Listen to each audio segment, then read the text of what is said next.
안녕하세요. 한국해양수산개발원 수산정책연구실장 마창모입니다. 오늘은 수산양식업 혁신 아쿠아팜 4.0 전략에 대해서 발표드리도록 하겠습니다. 주요 내용은 세계 양식산업 동향, 아쿠아팜 4.0 추진 전략, 기대 효과 및 목표 시장, 정책 제안 순으로 발표드리도록 하겠습니다. 우선 세계 양식산업 동향입니다. 산업 동향을 살펴보도록 하겠습니다. 여러분들이 잘 아시는 것처럼 최근 20년간 세계 어선업 생산량은 거의 정체 상태입니다. 그 빈 공간을 양식산업으로 메우고 있습니다. 양식산업은 최근 20년간 매년 5.3%씩 성장했습니다.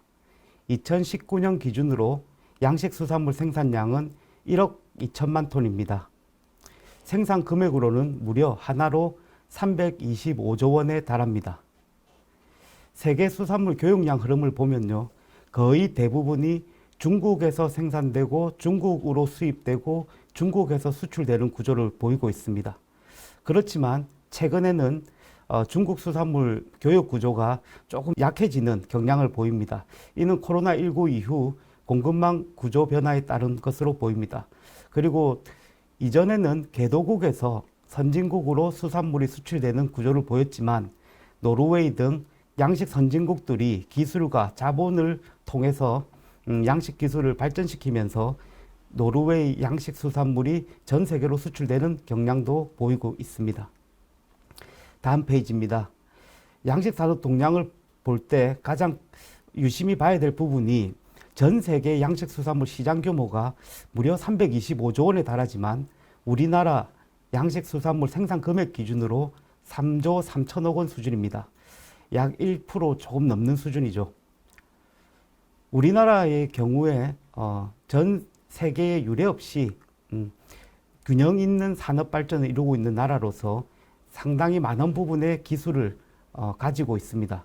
그럼에도 불구하고 최근에 노르웨이 등과 같이 기술을 바탕으로 하는 양식업이 성장하고 있는 이쯤에 우리도 이런 양식 산업의 다양한 산업 분야의 협업을 통해서 시장을 창출할 수 있지 않나 하는 생각도 듭니다. 양식수산물 시장 규모에서 우리가 생산 금액만 봤지만 사실 양식수산물을 생산하기 위해서는 종자시장, 사료시장, 수산약품시장, 양식시설시장이 다 있습니다. 이런 규모들을 합산해 볼 때 지금의 325조 원보다 클 걸로 예상되고요. 우리나라의 경우에도 이런 다양한 양식 산업에 따른 수산물 생산뿐만 아니라 다양한 종자 산업 그리고 관련 사료 시장 확보를 통한 시장 규모 확대가 필요해 보입니다. 다음 페이지입니다. 기술 동향입니다. 방금 전에 말씀드린 노르웨이 사례처럼 노르웨이 경우에도 양식 수산물 생산에 있어서 장기 영작에 따른 바닷물이 문제가 심각했습니다. 그러다 보니까 한 방면으로는 외해로 먼 바다로 나가게 되고요. 한 방면으로는 육상에서 양식을 하는 이런 두 가지 방향으로 발전하고 있습니다. 아래에 보이는 오션팜 1호라는 노르웨이 양식 플랜트입니다. 이 플랜트는 무려 6,000톤에서 연간 8,000톤 가까이를 생산합니다. 우리나라 어류 양식 수산물이 10만 톤 내외로 생산되고 있는 걸 고려할 때 열 몇 개의 오션팜 정도가 있으면 우리나라 양식 어류 수산물을 커버할 정도의 생산이 되고 있는 상황입니다. 오른쪽에 보이는 육상에서의 양식 모습인데요. 이 육상 양식장은 라스라고 불리는 순환 여가식 양식 생산 시스템입니다. 굉장히 고밀도로 키우게 되고 물을 거의 배출하지 않으면서 순환으로 하면서 물 사용량을 줄인 육상 양식 기술이 되겠습니다. 그리고 아래에 보이는 건 아쿠아포닉스라는 양식 방법입니다. 어류에서 나오는 영양분을 다시 식물에 보내서 두 가지 생산을 같이 하면서 경쟁력을 갖추는 그런 양식 방법이 되겠습니다. 그래서 이렇게 외해 플랜트에서의 양식, 육지에서의 순환 여가식 방식, 그리고 다양한 아쿠아포닉스나 바이오플락 방식의 양식들이 전 세계적으로 확대되고 있는 추세를 보이고 있습니다. 다음은 정책 동향입니다. 양식 산업에 있어서도 친환경이라는 요소가 중요해지고 있습니다. 최근의 친환경은 단지 유기식품의 개념에서 벗어나서 생태적으로, 환경적으로, 윤리적으로 생산이 가능한 것이 친환경의 개념에 광범위하게 포함됩니다. 그러다 보니까 어선업에서 뿐만이 아니라 양식 산업에 있어서도 환경관리의 중요성이 중요해지고 있고요. 이 환경관리를 어떻게 잘했느냐에 따라서 친환경 인증도 활성화되고 있습니다. 최근 추세를 보면 ASC 인증 등 친환경 수산물에 대한 인증을 받지 못한 수산물은 시장에서 배척당하는 사례들이 늘어나고 있습니다.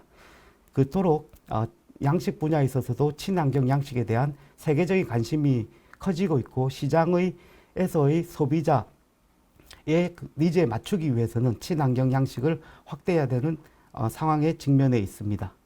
다른 나라의 경우에도 노르웨이에서는 기업형 양식, 중국에서는 노르웨이와 유사한 그 첨단 양식을 추구하고 있고요.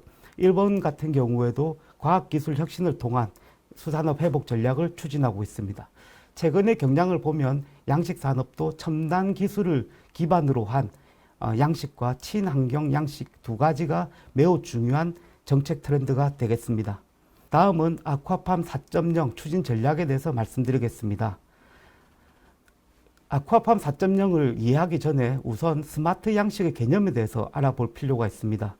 스마트 양식은 그림에서 보시는 것처럼 양식을 하기 위해서는 기본적으로 종자가 필요합니다. 그리고 사료가 필요하죠. 그리고 물이 필요합니다. 이 세 가지가 기본이고요. 이 세 가지에서 수처리, 양식 수산물을 키우고 나면 그 키우고 나서의 찌꺼기들이 남습니다. 이것들을 다시 정화해서 처리하는 기술. 이렇게 해서 이제 양식 수산물은 종자 사료, 그리고 물이 있어야 되고 수처리 기술이 있어야 됩니다. 이 네 가지를 전반적으로 모니터링하고 디지털화해서 그 데이터 분석의 결과를 통해서 최적의 알고리즘을 만드는 것을 스마트 양식이라고 말할 수 있고요. 이 스마트 양식의 핵심도 여러분들이 아시는 것처럼 양식 산업의 핵심과 동일합니다. 경제성을 어떻게 확보하고 환경성을 어떻게 확보하냐가 관건이 되고요.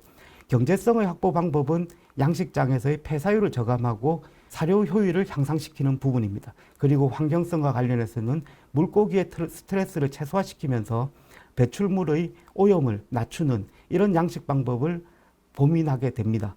그리고 우리나라 같은 경우에는 연중 수온이 일정하지 않은 사계절이 있고 동서남해 제주도까지 수온의 편차가 클 뿐 아니라 그 환경 요소가 굉장히 차이가 큽니다.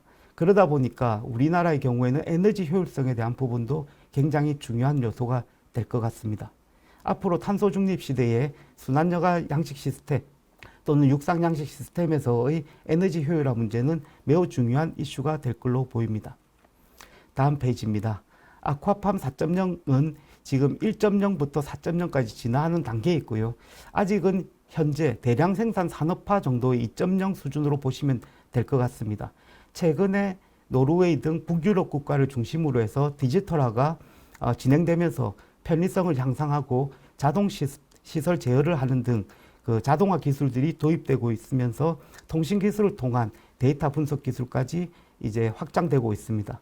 그 다음이 여러분들도 아시다시피 최적의 알고리즘이 만들어지고 나면 그 다음은 지능화 수준입니다. 로봇 지능화 기술이 들어가게 되면 자율 지능 제어를 통해서 관리를 하는 수준으로 넘어가는 4.0의 디지털 지능화 사업이 사실 아쿠아팜 4.0의 핵심 사업이 될 걸로 보입니다.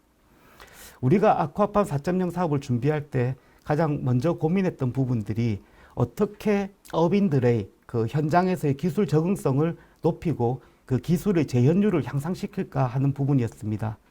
저희들이 봤던 부분은 덴마크 양돈 사례에서처럼 어떤 양돈 업체들이 어떤 데이터를 공유하면서 게임처럼 그 양식장을 스스로 관리해서 더 나은 생산 효율성을 유지하도록 하는 것들을 보았습니다. 이 부분들을 할 수 있었던 것들은 디지털 공유의 힘이 있었습니다. 그래서 저희들은 디지털 공유 또는 생산성 향상 부분들을 각 어가들에게 공유해 주면서 스스로 생산성을 향상을 시킬 수 있는 방법을 고민했고요. 그 다음으로는 사료, 종자, 백신, 기자재가 연결되어 있는 구조이기 때문에 이런 전 과정에 연결된 기술 개발과 현장 적용이 필요하다는 점에 착안했습니다. 그리고 오른쪽에 있는 것처럼 노르웨이가 이런 종자 사료 백신 연계 개발을 통해서 생산 원가를 절감하면서 수출량을 늘리고 생산량을 늘리는 그래프를 보실 수 있습니다. 그래서 저희들이 생각한 부분은 다양한 양식 산업의 각 분야를 패키지로 같이 개발해 나가는 전략을 만들자는 거고요. 이를 통해서 어가에서의 현장 재현율을 향상시키고 데이터 공유하는 생태계를 통해서 생산성을 향상시키고 이 연결된 데이터의 지능화를 통해서 새로운 서비스를 창출하자는 게 이 사업의 중요한 필요성이 되겠습니다. 국내 상황을 잠시 말씀드리면요. 우리나라는 세계적으로 유례없는 우수한 양식 기술을 가지고 있습니다. 그리고 지금까지 양식 산업의 역사에서 볼 때 이 열악한 기후 환경 조건에도 불구하고 굉장히 우수한 양식 혁신들을 이루어냈습니다. 그럼에도 최근에 발생하는 폐사의 문제, 환경의 문제 등은 복합적으로 발생하고 단 하나의 기술로 해결하기가 힘듭니다. 그렇기 때문에 다양한 기술의 연결을 통해서 생산성을 향상시키는 방법, 그리고 그 기술과 개발된 실험실에서의 기술과 현장에서의 기술이 사실은 연결성이 떨어집니다. 그러다 보니까 그 연결을 할 수 있는 통로를 만들자 하는 것들이 이 4.0 사업의 핵심이 되겠습니다. 그 다음 페이지입니다. 이렇게 되면 지금 현재의 환경부와 그리고 경험 의존적 양식, 아직도 자연 의존적 양식, 우리가 생산량이 사실은 어류 생산 같은 경우에는 정체되어 있는 상황입니다. 이런 현재의 모습에서 배합사료 의무화, 그리고 현장 재현율의 향상, 환경 재형 통합 관리, 어가 수용성 향상 등을 통한 경쟁력 확보하는 모습이 아쿠아팜 4.0을 통해서 달성될 수 있을 거라 기대하고 있습니다. 다음은 추진 전략입니다. 저희들이 그 수산물을 생산하고 나면 결국 소비자의 선택을 받게 됩니다. 근데 우리가 양식 수산물을 하나 개발해서 유전체 분석을 하고 종자 기술을 개발하고 그리고 현장에서의 생육을 환경에 대한 기술을 개발해서 시장에 내놓기까지 10여 년이 걸립니다. 그러다 보면 우리가 소비자의 니즈가 바뀌게 됩니다. 소비자들은 다른 수산물 어종을 선택할 수도 있습니다. 그렇기 때문에 가능하면 그 기간을 단축시키는 게 또 하나의 목표가 되겠습니다. 예를 들면 유전자 분석에 있어서도 발현 형질을 미리 예측하고 그 예측된 결과를 가지고 소비자한테 공급해 줄 수 있도록 하는 기술 개발들이 무한 루프를 가지고 연결될 수 있도록 만드는 게 중요한 부분이 될 것 같고요. 그리고 어가들이 개발된 기술이 현장에서 적용될 수 있도록 하기 위해서는 어떤 중간 단계의 실증 단지가 필요합니다.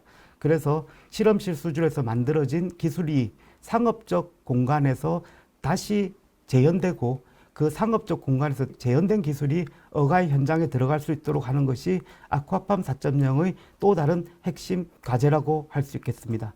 그래서 저희들이 세 가지로 나눴고요. 하나는 디지털 유전체 분석 기반 양식 수산물 전주기 생산하는 부분, 그리고 이 기술들이 현장에 접목되기 전에 어떤 시스템 하에서 재현이 되는지를 확인하기 위해서 차세대 육상 양식 시스템 및 기자재 혁신 부분, 마지막으로 이 데이터들을 연결해서 생산성 향상과 서비스를 새롭게 만드는 부분인 아쿠아팜 4.0 데이터 허브 및 신서비스 플랫폼 구축, 이렇게 구분되어 있습니다. 기대 효과입니다. 그래서 종국에는 스마트 양식이나 아쿠아팜 4.0도 다르지 않습니다. 폐사율을 저감하고요. 여기에 이제 사료 개수를 향상시키면서 생산성을 높이는 부분이 되겠습니다. 그 다음 페이지입니다. 앞으로의 목표 시장입니다. 아쿠아팜 4.0의 사업은 어류에 특화돼서 만들어져 있습니다. 어류가 저희들이 생산되고 있는 게 시장 점유율로 보면 어류 시장 같은 경우에 0.8% 수준이고요. 그걸 2% 정도로 확대하게 되면 지금의 생산 금액인 1조 3조 원에서 3조 5천억까지 확대시킬 수 있을 걸로 보입니다. 이에 따르면 시장에 있어서 사료 시장도 같이 동반 성장할 걸로 보입니다. 그리고 지금 전국적으로 5대 스마트 양식 클러스터 사업이 진행되고 있습니다. 각 개소당 400억씩 투자가 돼서 2천억 규모입니다. 이 테스트베드를 적극 활용해서 재현율 향상을 위한 중간 단계에서의 기술 확인이 필요한 상업적 테스트베드를 활용할 수 있도록 하는 것들이 하나의 목표 시장으로서 사용될 수 있고요.